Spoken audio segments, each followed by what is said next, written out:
Pinasasalamatan niya ako sa aking mga nagawa.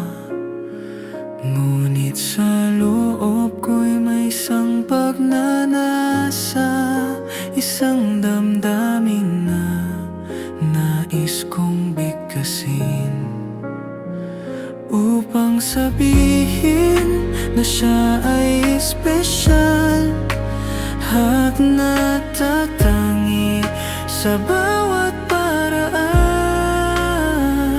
Sa kaniyang batang-batang ngiti, nakuha niya ang puso ko.